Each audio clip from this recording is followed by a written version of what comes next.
Good morning, everybody. Class is almost ready to start. Does everybody have a book? Make sure you get a book that has the slides, some of the slides that we're going to be talking about today, along with some of the documentation that we have from a model city, which is Lowell, from a model state, which is Oregon. Not Oregon, you got to call it Oregon. And so we're going to be covering. So anybody wants, well, before we start the class, if anybody wants to come take a peek at Rusty. Rusty is a fire escape that we took off in elementary school just between the Christmas break a couple of years back. And we've been using it to, the way you see it is the way we found it. And there's a lot of rust. The reason why we have it is that we use it to show just how much abuse a fire escape can take when people don't pull permits, when people don't pull fire permits, when when landscapers are doing our job, what happens to the old 75-year rule of, hide and seek. The way you fix a fire escape for 75 years is you paint it and you caulk it and see in 5 years later. I'm also going to discuss how a lot of architects and engineers are not making any money on this because, they weren't getting called to look at these things. And we're also going to talk about the opinion letter versus the actual letter, the opinion versus fact. So as everybody sort of signs in and gets ready, I'll also mention that aside from this class, we also have been giving classes at your city hall. We do teach a free class, and what that is if you want to get a regional class of the cities that touch your city. We've done that, for example, in Lowell. We did it in Worcester. We did it in Medford. So if you have a group of guys that in neighboring cities that want to get together and discuss fire escapes, we do get together. We can do a 90-minute lunch, and you get credits for it. We can do a 2 to 4 hour class like we did in Lowell and in Lawrence and some other, in Worcester and Medford, where you can, if you stay for 2 hours, you get 2 credits, and if you stay for 4 hours, and some of those you invite fire department in, some of those you invite, which is fire prevention, some of those you invite local vendors, local architects, and local engineers, because in those classes we're more specific, we're more hands-on, and in some of those classes, when time allows, we'll actually do what's called a downtown walk-around, where after we learn something, let's go downtown, let's walk around one city block that has a bunch of these fire escapes, and let's find out what's right, what's wrong. Okay? We also have the ability, in case it's raining that day, we have a lot of these downtown walk-arounds already recorded. So if you go to the website, nationalfireescapeassociation.org, all these classes, and this one is going to get recorded also. So in case you have people in your office that didn't show up today, you can actually show them this class in about 2 to 3 weeks. It'll be uploaded to that site. All our previous classes are on there also. So you're going to be able to sort of see classes. We did it at the MBCIA. We did it, was it Beaumont? Way out there in Western Mass. We did San Bomo. This is probably our 3rd to 5th class. How many people have been to this class before? Wow, repeat customers. My karaoke show starts in about 45 minutes. So a lot of this is, the greatest thing that we're bringing to you today is we use Lowell as a model city to show what documentation would look like if you use some of the industry standard documentation that we actually had to make up because it didn't exist. One of our greatest accomplishments is on the same documentation that we stuck in your book this year. We also have the state of Oregon. And they actually spent 5 years working hand in hand with us, and they actually basically changed their state code to reflect some great ideas like tags on your fire escapes, which started up in Seattle with us. And they adopted it. They made it that all fire escapes in this city must have a tag. And we're going to show you what a tag looks like. It's on the back of your thing. As a matter of fact, I'm going to grab a book and let's just, as we go through, I'm going to show you what we're going to be talking about. It was one of our classes that we taught, I believe, in Westboro, that a state inspector said that one of the things you guys were looking for was a departmental procedures and guidelines. So we created one. We send it to you as either a Word document or a PDF. You can do anything you want to it. You can even just steal the wording and drop it on your own letterhead if you want. Or The National Firescape Association, Katie, will work with you guys, and she'll put your information like we did here below. This tells you how an architect and an engineer should behave. That's what inspections are about. It's generalized. It mentions nobody by name.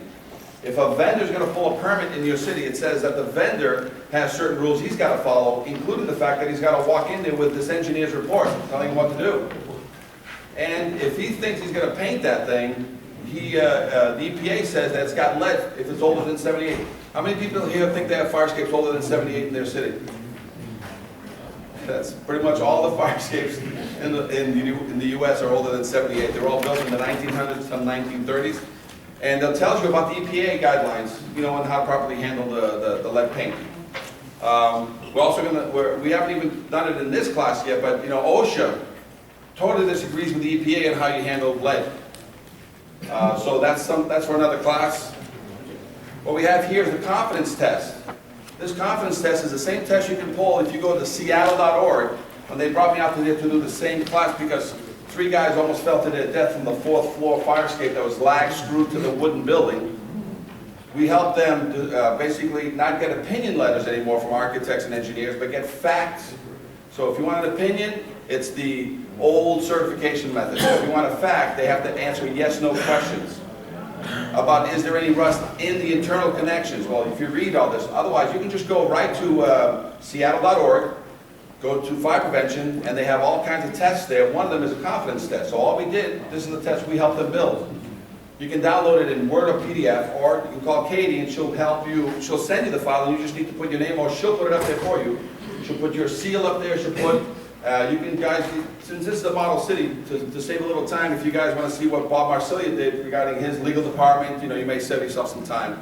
Everybody says they got to go through legal. Again, this is just an industry standard documentation. This is not a state documentation. I'll show you a state documentation in a minute. We're going to cover it in a bit. This is some examples of what today's technology allows. You guys don't have to go see a rotten fire escape. Make your architect, your engineer, or your fire escape inspector bring you pictures of the horror. Okay? This is a document that we found online. This is a state document. And it's a preliminary and final affidavit for anything commercial over 35,000 cubic. We did nothing to the document other than add the blurb about 1001.3. That's all we did. So now, whenever you have any commercial building, it's already over 35,000. It already makes you have an architect or an engineer involved before the vendor gets his non-permitted hands on the fire escape. So you're going to get some control. So if you look at this and you look at the final, this is some of the things to stop what's been happening in the past 75 years, and that this fire escapes have been handled by people who are just painting it. You need a permit to paint? No. So that's why for 75 years we've been painting fire escapes and hiding the connections with silicone. But the average life of a fire escape, you should be able to see that fire escape in 25 to 50 years of its life. It should have all its bolts changed. So when you look at a fire escape like this in your city, you see original square head bolts. It's already 25 years beyond the useful life of a bolt. And the only way to confirm that bolt is good is a load test. This class is not about load testing. I'm going to show you load testing. This is not to force load testing. This is to force the fact that what should be done on these fire escapes is if the person who owns the building in your city spot repairs this, you will force a load test because all 3 codes concur on the load test as the final answer to the assurance that everybody wants. But if they change every bolt, you've got a certification in lieu of a load test. And any engineer that walks, or an architect that walks up to one of these fire escapes that every single fastener has been changed out and the connections into the building have been verified or duplicated, he will gladly sign one of these documentations because there's no risk. Or the risk is minimum because he's basically done what the law says. The authority having jurisdiction shall accept by load test or other evidence of strength. So what is a certification? It's other evidence of strength. So it's his job to convince you not to load test this thing. Okay? So this is some documentation that we're going to cover today. Repair procedures and guidelines. It's very difficult. It says take the rust out of the connection and then when you close it again, seal it with some sort of silicone or some rubber gasket. That's the extent of the repair guidelines. That's it. Take the rust out. Do not keep the rust in. If you look at this fire escape, which is on an elementary school. I got welds and the rust were never taken out. They just kept welding and welding and welding. And as rust grows, it keeps snapping every weld. So weld, snap, bolt, stretch. We have a Boston affidavit. For the longest time, the only affidavit you could ever get is a Boston certificate as a model for yourself. And it has a great line in here that architects and engineers love. To the best of my knowledge, information, and belief, these egress components are in conformity with the provisions of the Mass Building Code and certified to their structural adequacy and safety. Is that a fact letter or an opinion letter? Now, that opinion letter, believe it or not, 50 years ago was great because these things could handle anything when they were 25 years old. 50, you know, when they turned 50, to a certain degree, a lot of them would pass, you know, the bullet test. Well, Grandma's 75 years old today, needs a hip replacement. She's on life support, and she's dropping tenants, kids, and firemen. So, I'll be very quick here. So that's the only document that a lot of cities copy. They use the Boston certificate. And by the way, just to help generate some money, you see the fee? Boston charges 50 bucks. Cambridge charges 100 bucks. So there's a filing fee to basically issue this every 5 years. So if you're looking at an income generator, speak with those various cities as to whether or not you can charge a filing fee to receive this documentation. Documentation on all the components. Firescapes were basically built, the majority of all the firescapes in the U.S. built between 1900 and 1930. So the code says no new firescapes. All new construction, 2 staircases inside and an elevator if needed. No more firescapes on the outside. Now what happened to the rest of the buildings? The rest of the buildings, they said, you know, we just got to keep maintaining them until we knock these buildings down because these buildings in the next 50 years are going to be gone.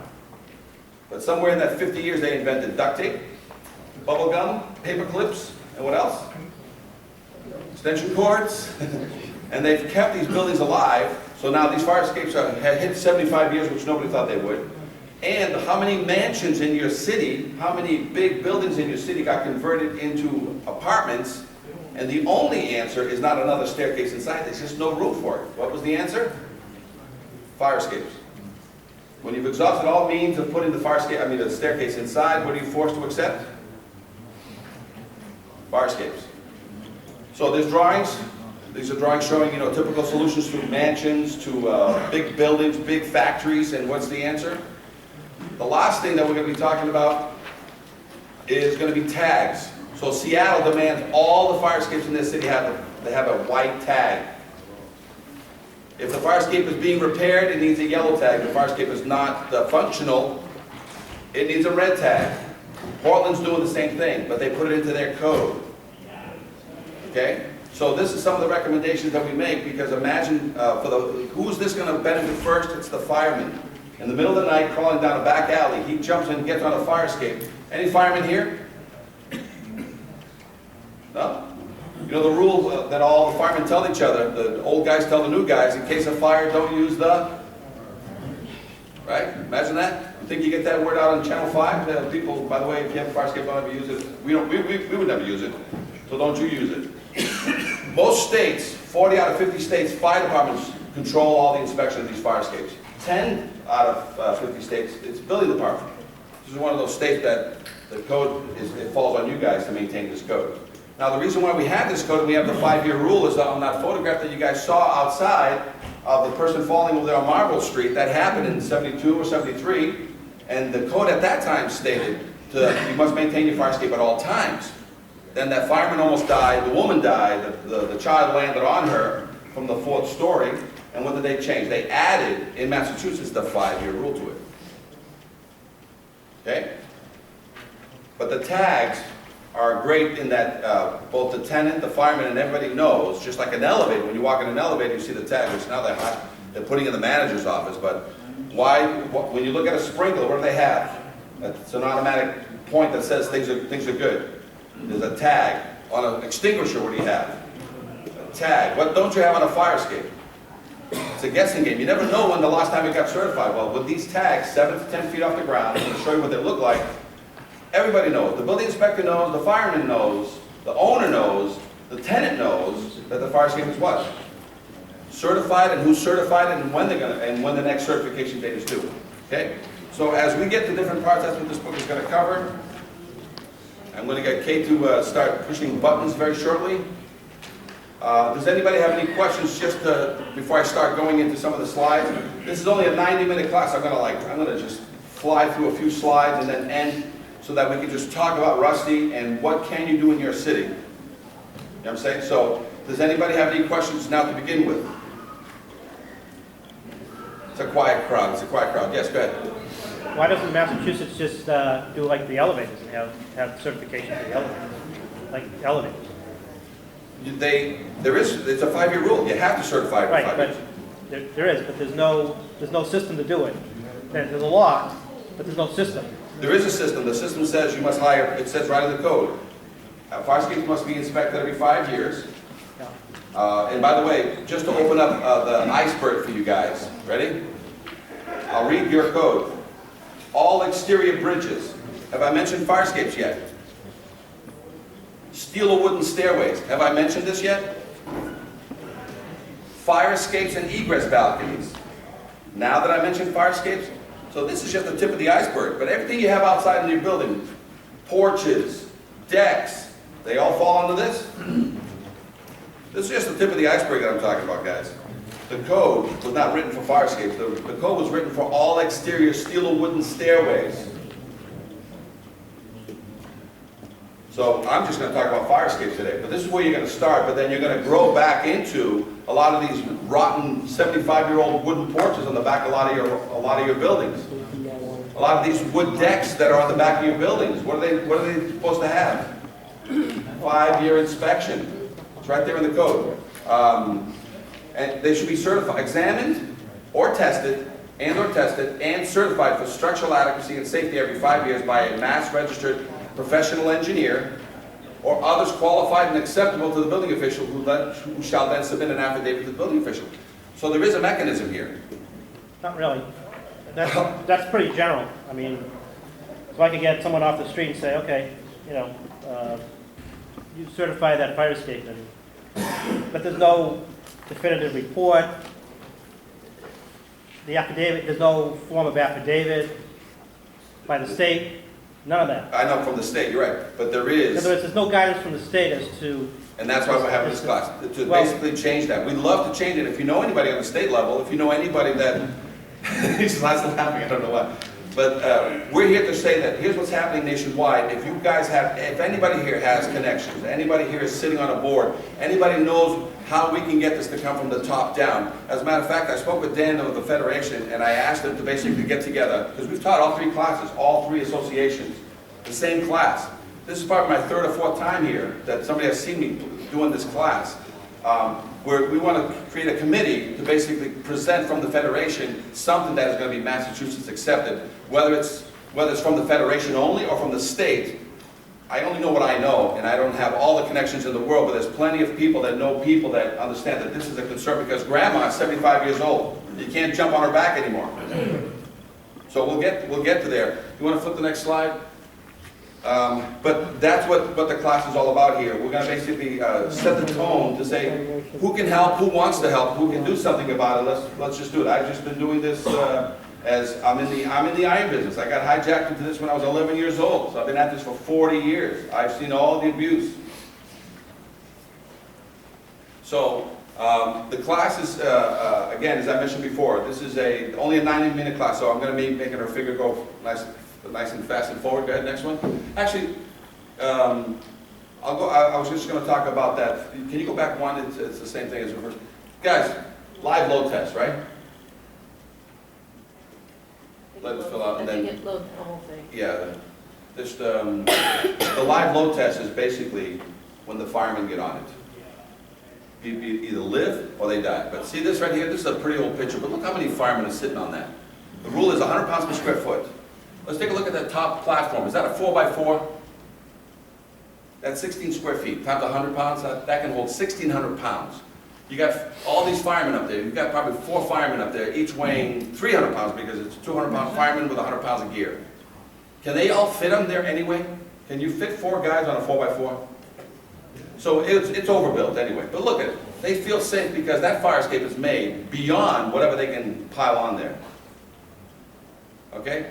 So, and if you had just people, 150-pound people, you couldn't get 5 or 10 people on there.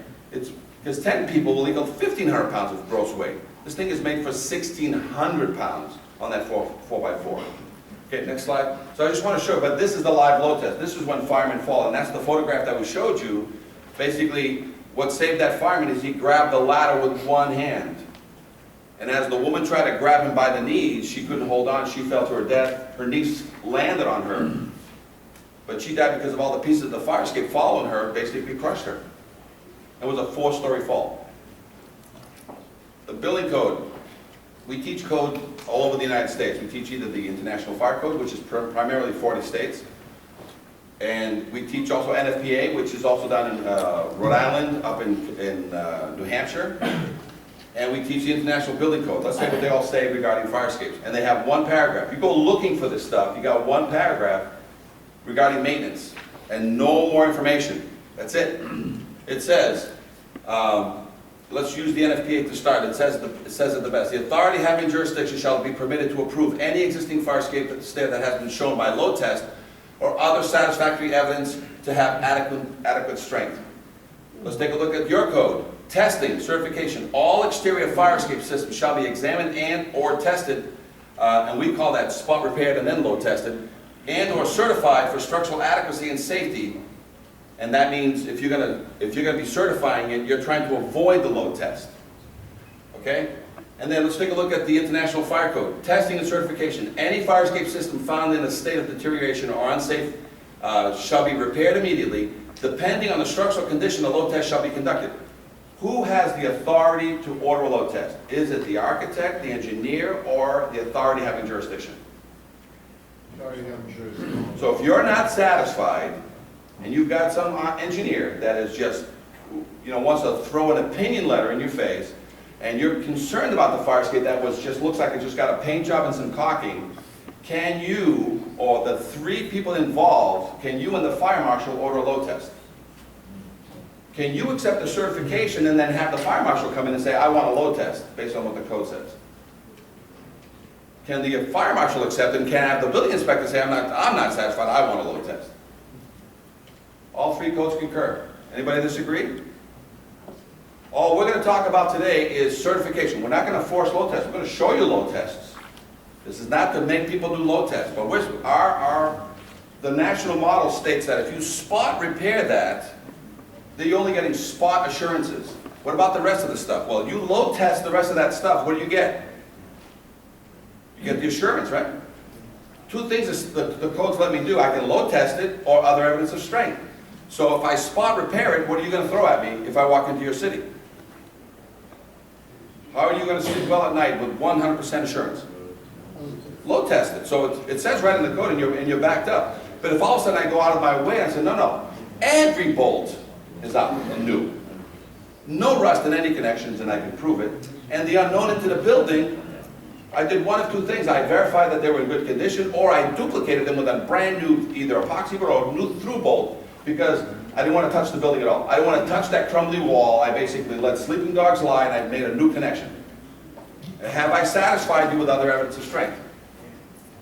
Can you still jam a load test down my throat, even though I've given you other evidence of strength? Sure you can. You can still order a load test. But I'm trying to save money, because a load test is dragging bags around, doing all kinds of things. And does that buy any paint? Does it buy any bolts? So this is what we're going to be talking about today. And that's what some of the documents you have in front of you are all about. Now, here's in Bridgeport. Say it again. But right now, firefighters are taking down the ladders and rolling up the hoses. But earlier in the night, when they pulled up, there were flames coming out of the side of the building. Firefighters say it was one of the scarier moments, because when you pull up to a building and you see children and mothers hanging off the side of the fire escape, smoke swirling around them, they said that's scary, scary stuff. They got up there, they got the ladders up, and they said nobody got hurt. The fire escape, there was 3 or 4 people hanging off the fire escape. They couldn't get off. They were just on the fire escapes. I had people hanging in the fire escapes at the rear of the building, and on this side of the building, we had a bunch of people on that fire escape. About 50 people were displaced inside this building. Our firefighters say there's good news tonight. It looks like everybody will be allowed to go back in, except the one unit where the fire was in. They said that's good luck to them tonight. I'm Bob Wilson, on the scene of Bridgeport, News 8. So when they got there, firefighting or fire rescue? What happens in the first 3 to 5 minutes? Who dies in the first 3 to 5 minutes? Everybody that's inhaling smoke, right? Fire doesn't kill you, smoke kills you. So they get there, they're supposed to be fighting fires, but what are they doing? We got 50 people on a complex. How many of you guys have apartment complexes like that have fire escapes as their means of egress wrapping all around? And why couldn't they get down by themselves? Because all the ladders were frozen and shut. So this became a fire rescue. So the fire was going, and what was every single fireman dealing with? Getting people off the fire escape, which meant doing what? Going to get the ladders and doing what? Putting them on the fire escape, getting these people down. How about that little girl? She was only 8 years old. How many times have you trained your little girl to climb down a ladder from the 2nd or 3rd floor by herself? And then she's about 10 feet off the ground because the ladder is not coming down by itself. She's going to jump. Yes, go ahead. You know, the one thing that, we're talking about this, and I kind of agree with this guy here, but just in this thing here, it was so bad, this is so bad, this whole thing. They let him move back into the building that night, and the guy just said that. 6 months later, I examined the... What is the responsibility for the building owners at some point? I mean, we throw all this on the building official. I've got the building inspector official do this and that.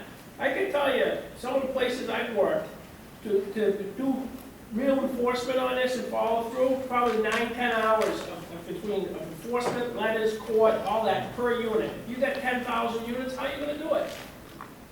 I wish I was going to bring you the answer. I'm just trying to handle some of the pieces, one case at a time, and that is, let's do it. Let's get you guys with something in your hands that you can use to make sure that the fire escapes that are getting signed off are properly getting signed off, and you're not getting the what's called a fly-by, drive-by by certain people who are basically giving you an opinion letter, to the best of my information, knowledge, and belief. Yes. Have you talked to, like, Tom Gatsunitz or Rob Anderson in the state and said, we have a set of policies and procedures and we'd like you to adopt it statewide and have it part of the state building code, or at least part of the general law, one way or the other? I'll answer with the next video. Okay, quick next video. The answer is yes. We've been sending out letters, but things move slow from the top down. We have more activity going on the grassroots level than we have from the top down. But we have put our name out there. We have asked. White faces, all in a firefighter's line of duty. But Chief William Hitchcock remembers the night it wasn't the fire that almost stopped him, Scared to death. but the fire escape that broke underneath him. The railing just came away from the building. And our investigation found across Massachusetts more unsafe fire escapes, rusty, deteriorating, crumbling, broken. And what state officials didn't know, the system they set up to keep fire escapes safe is also falling apart. The potential ramifications are disastrous. So let's look at this one. This expert ironworker is My licensed evil twin to brother, build, in case any of you are maintain, concerned. and inspect fire escapes. So that over here, for months, we examined dozens of them with alarming results. Looking at this today, would this pass inspection? No. In dormitories, at theaters, at homes, and apartment buildings. Rust is actually eating away the metal of the fire escape. Right. And the bottom line? It'll get weak and then eventually it'll fall. This one has rotted connections. This has missing bolts, twisted metal. Would the stairs come down? No, never come down. This one, a broken tread. So how dangerous is it for the people inside this building? This fire escape is definitely going to put somebody either in the hospital or it's going to put somebody in the cemetery. Fire escapes are so critical. The state building code requires they be certified for structural adequacy and safety every 5 years. But our investigation found that safeguard is simply being ignored. Here's proof. We chose fire escapes at random in Boston, Somerville, Cambridge, Worcester, and here in Quincy. We checked building department files But there's no fire escape certification. to see if building owners had submitted their mandatory inspection reports. There's no certification in this one either. Bottom line, not one we checked in Quincy had been certified as safe. And the Director of Inspectional Services admitted because of staffing shortages, the city has no idea how many other fire escape owners are breaking the rules. And as a result, do you know how many fire escapes in your city are safe or not? Well, I don't know. In Worcester, not one we checked was certified. In Somerville, No. 4 more fire escapes, To the fault of the facts? Yeah. not one up-to-date certification. And again, no system for keeping track. How can they get away? I guess the shortest answer of all is because we don't have the resources to sit here and follow up on these things. If structural deficiencies are reported, local building inspectors can actually evacuate residents until repairs are made. Did you talk to us on camera about this? No? But when we surveyed 24 more communities, most admitted they had no idea how many fire escapes were certified. In Taunton, inspectors told us they haven't seen a certification in 25 years. Northampton officials said it's a cold day in hell when that happens. One of our test buildings was certified. The official in charge would not come out to discuss it. In Boston, there are more than 8,000 fire escapes. Again, according to inspectional services, not one we checked was certified. Officials know they are required to enforce the building code, but they admit they don't always know if owners are breaking the law. The building code is being ignored. Right, but it's difficult to write a violation you don't have knowledge of something like that. But state officials say for a critical issue like this, communities should know. And they warn the Massachusetts building code is not optional. Does it worry you that these fire escapes are not being certified? This is an important issue and should not be ignored. That's because after the smoke and flames begin, it'll be too late to learn you've got no way out. I can't stress it enough, Hank, that these things have to be maintained and someone's got to be watching. As a result of our investigation, state officials will now issue an alert to local inspectors. Meanwhile, if there's a fire escape on your home or office, you can contact your local building department to make sure it's properly certified. In the newsroom, I'm Hank Philippi-Ryan. I hope that answered your question. So this was done in 2003, by the way. How many years have we been at this? So what I'm saying to anybody, if I'll go with anybody here that wants to walk me into any office, into any official, into any organization, to anywhere, it's, you know, aside from doing this, and this is all voluntary, by the way, we don't charge to do a lot of these classes. If you know someone can do something, want to help promote, let's get together, because a lot of times that's my biggest issue is that the door won't even, I'll knock but nobody opens it. Yes. Did you talk to Tom Gatsunas yesterday? He was here. I know. Spoke at the As a meeting. matter of fact, just to prove that, I did speak with her. When I was speaking with Kay, I said, is it with a G or with a K? We were trying to find him. So that's one of the persons I went to. I said, listen, we got to speak with that guy. We also spoke with the Dan of the Federation. We also spoke with Dorothy of the ICC for us to go to and teach a class down in Atlantic City. So we do get out and we teach from Seattle to San Diego, Chicago to Texas, from Maine to Florida. Guess what we don't get? We don't get a lot of, we get statewide. I mean, I teach the entire state of New Jersey through Kane University. They actually pay me for a 6-hour class for continuing ed. But the state has never called me once. The state here has never called me once. But what I'm telling you, it's not that I want somebody to call me or I can go and knock on the door. If anybody here has the key to the front door, the back door of any official, just call me. I'll be more than happy to go there and I'll just talk about the book and what we've done already for 10 years. This is a broken system. I just need your assistance, and I've got a lot more activity happening on a grassroots level. That's why we have a model city like Lowell that took the broken city and didn't wait for the state to come in and say, they basically started going. That's why I gave you documentation that shows you not only a state model, I mean a city model, I showed you a state model. So Oregon, it took me 5 years for Oregon to finally get through all the molasses. It doesn't mean that this is not more important than anything else. It just means that there's a lot of things ahead of me, and this is the bastard child of egress. It wasn't supposed to be here. It wasn't here 25 years ago. It wasn't here 50 years ago. But Grandma's 75 years old. Guess what she's doing right now? She can't handle the grandkids jumping on her back. So guess what Boston did? Let me tell you a couple of tricks. Boston automatically made. Everybody should write this down. In your city, anybody pulls a permit, to close the permit, you need a current certificate. That's how Boston dealt with it, so that now you put an electrical permit, a plumbing permit, any kind of permit. To close the permit, you need a current certification. So that's one way they got back into it. Aside from any other aggressive modes of enforcement, that was one of them. So the second thing, get your fire prevention to deal with it. When they basically do a housing inspection, when they do a smoke detector inspection, on their checklist should be, I'm about to okay your smokes, but I need a copy of the certificate. They're not enforcing the examination. They're asking for a copy that you already have. If they don't, they can still issue the smoke, but now there's a violation that's coming because they're going to interconnect with you guys and make you guys. So there's the check: permits and smoke detectors. I was also told by a building official that the health inspector now is a big key to this, because a lot of people are doing apartment re-rentals, right? You guys have, that's not always enforced in a lot of cities, but when you re-rent your apartment, you're supposed to have a health inspection go through? Anybody? Go ahead. Some towns do have the health inspector requirement, but a lot of the health inspectors don't necessarily know about their requirement. I cross the line between health inspector and building, and Would you like to come up here and speak, or you speak loud enough so that everybody can hear you? So what is that rule about? But we're working on the public health side to train the people who are doing the housing inspections now about these 5-year certificates. But the issue is that we don't have any jurisdiction for enforcement on the public health side. So it goes back over to building, who's understaffed. So. But you do write the violation. What? You write the violation. We They write enforce the it. condition, and then we refer to building, but building can't necessarily do it because they're understaffed.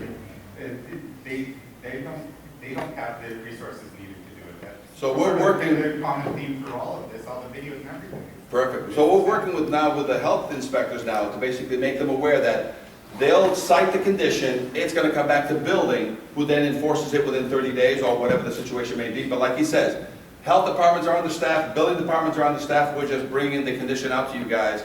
But by using a trigger, any building permits getting pulled, put the requirement to close the permit, not issue a permit. To close the permit, I need a copy of the current certification on your means of egress if it's external. The fire prevention, if they're signing off on a smoke, they also need a copy to basically sign off there. There's 2 people now watching every building as it comes up to play. The health guys are starting to get into this, so these are some ideas. Because what we're trying to avoid is just what happened here.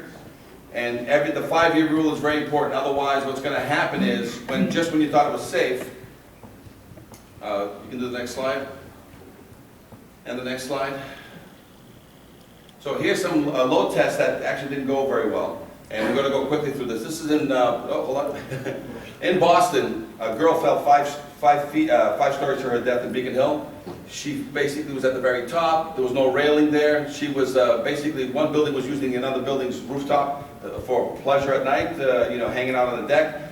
The phone rang. She went back. She didn't live in the apartment. She went back. She fell to the side. She landed in the pit down here. Next slide. These are down, I think this is down in Blackstone, I believe. This was a guy who carved these buildings out into condos. Him and his son did the roof themselves. They lifted the fire escape up, did the roof, put the fire escape back down, had a bunch of bolts left over like most mechanics, and what did they do with those bolts? Never needed it anyway. They should have. So this fire escape basically fell. There was 5 people on it: a buyer, a seller, the 2 real estate agents plus a condo person, and they all fell 12 feet to the ground. Not to the ground, they only fell 12 feet. When we got there, all the fire escapes were ready to fall off the building. Okay, lawsuits, this happens. Next one. Iowa, we're involved in a case where expert witnesses where 3 kids watching fireworks. This is one of those typical houses similar to Alston, where you put how many kids in a typical house like this for the university? 19. 19, correct? Not 18, 8. You got to go to 19 because that's the correct number now.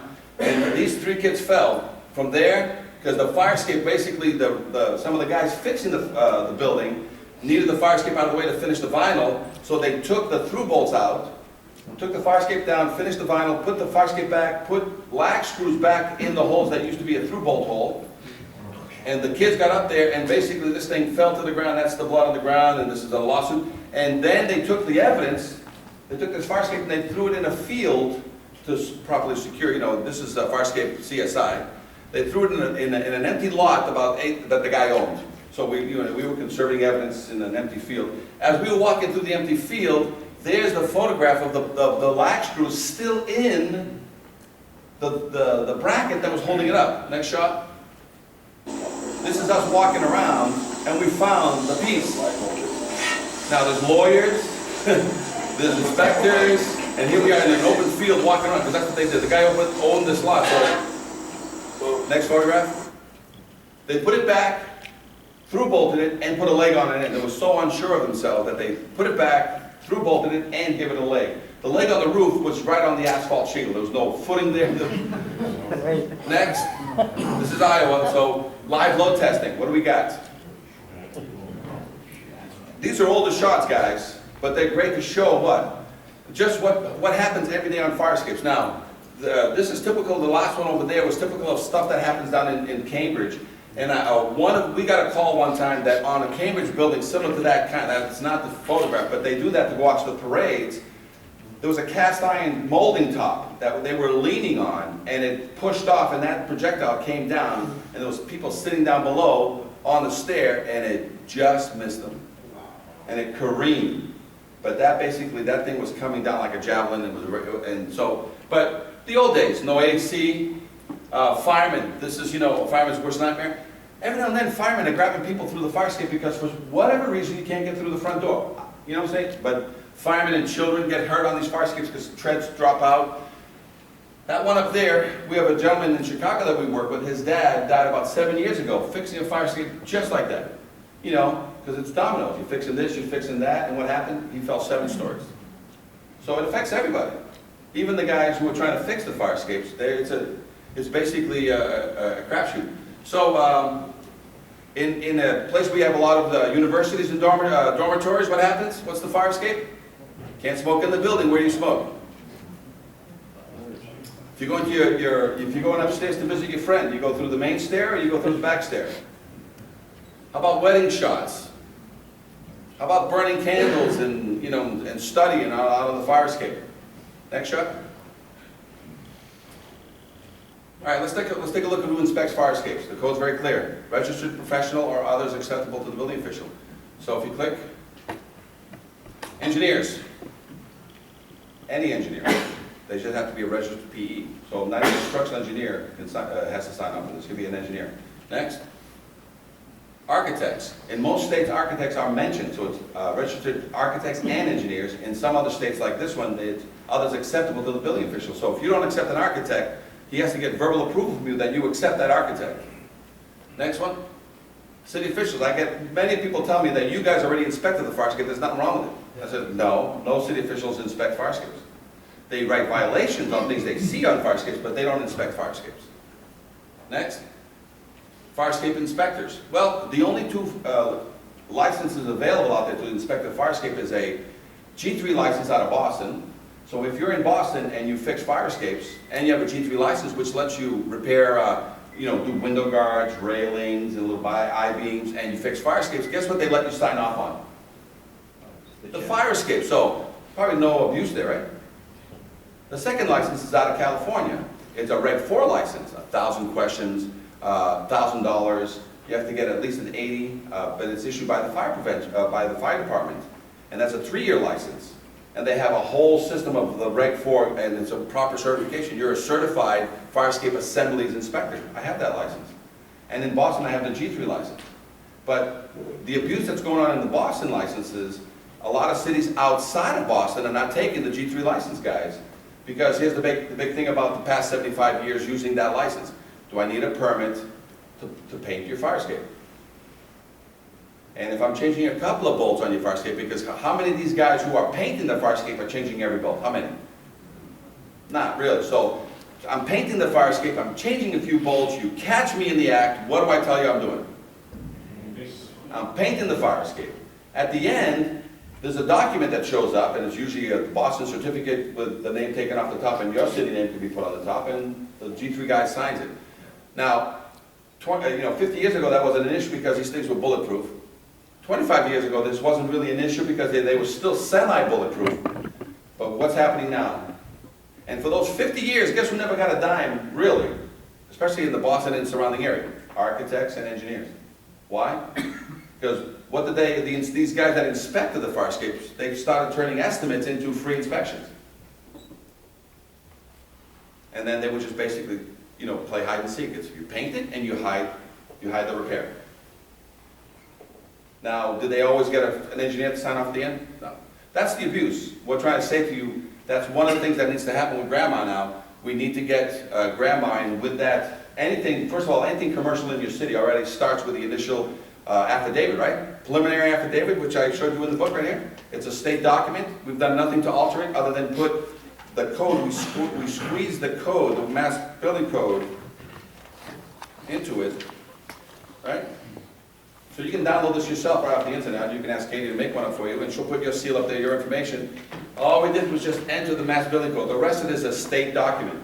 It's a preliminary affidavit that you would use for everything else on a building that's commercial. So just commercially, you're going to be enforcing getting the engineers back on track, or the architects, whichever one you approve. There's a preliminary affidavit and a final affidavit, and what do they ask for in here? Who the vendor is and his license number and the permit number.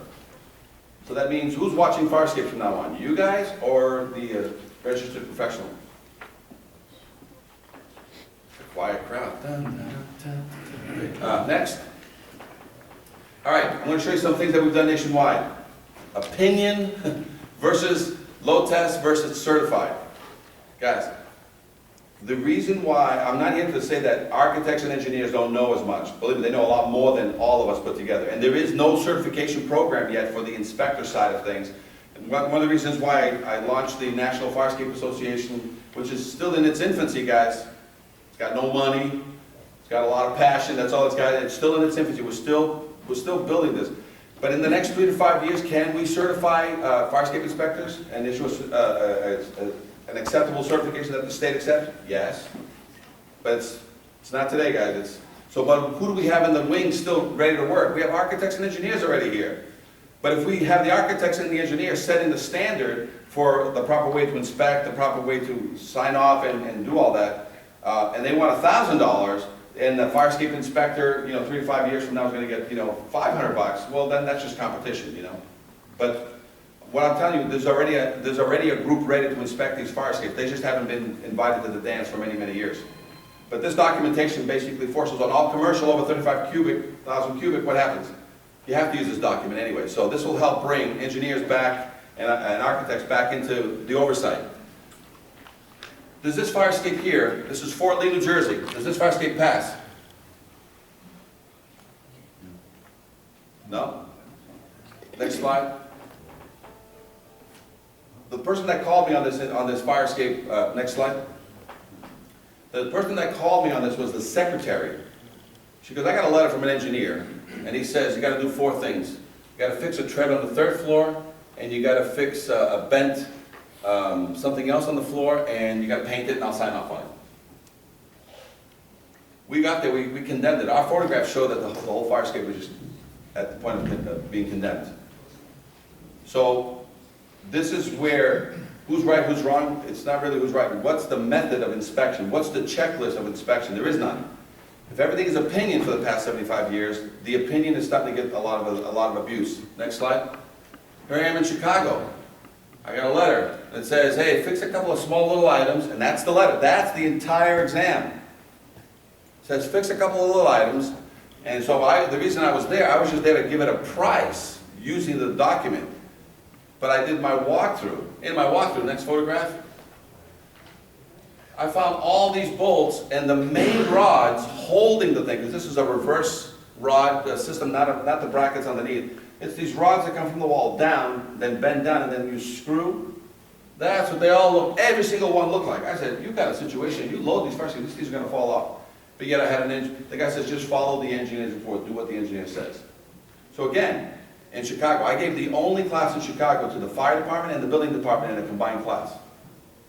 Do they have a confidence test there?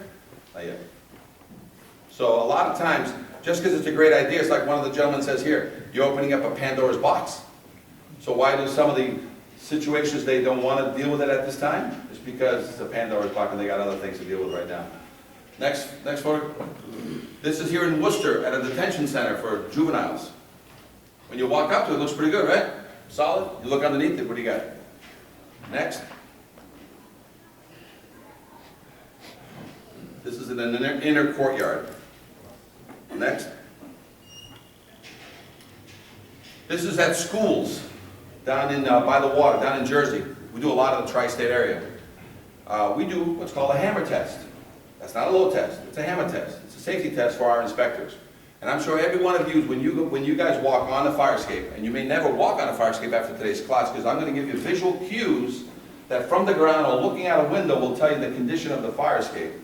But we do a hammer test for this reason. Next slide. Next slide. Next slide.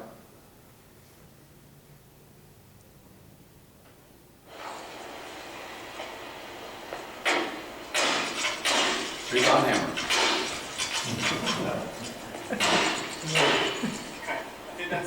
Okay, next slide. I'm going to stay down here, that's right. So there's times we're walking on a fire escape, we stop the inspection, we have enough evidence. Go ahead. Pardon me, sir. Has everyone signed in for this class? The sheet's going out. Thank you very much. Thank you. All right, so the authority having jurisdiction shall accept by load test or other evidence of strength. I spot repair this fire escape. What are you going to jam down my throat? Load test. Why? Because I can. Because you can. That's correct. But at the same time, it's because you want an opinion or you want an assurance. Assurance. And as soon as I load test, does my liability drop? Does the city's liability drop? Does the owner's liability drop? Because something can still happen on this fire escape, but did you do what the law said? Did you load test it? All right? Or did you do other evidence of strength? Because you only have two options on every fire escape. So if you spot repair anything, and I'm going to talk about welding right after this. If you spot repair anything, you gotta perform the load test. That's the stinger on the end. Because what you're trying to really do with these fire escapes is force people into what? Refurbishment, which should have been done, if you check the history of a bolt, you know, it should have been done in the 25th to 50th birthday. When you get a bridge and they rebuild a bridge, and you got all those beautiful rivets, why do they use a rivet buster? Replace the rivets. But they look good to me. Why are you guys replacing the rivets? What's the main reason why they replace the rivets? Because they're old. They can still be good, but they're old. And I need an assurance, not an opinion. And you get that either through x-ray or through load testing, right?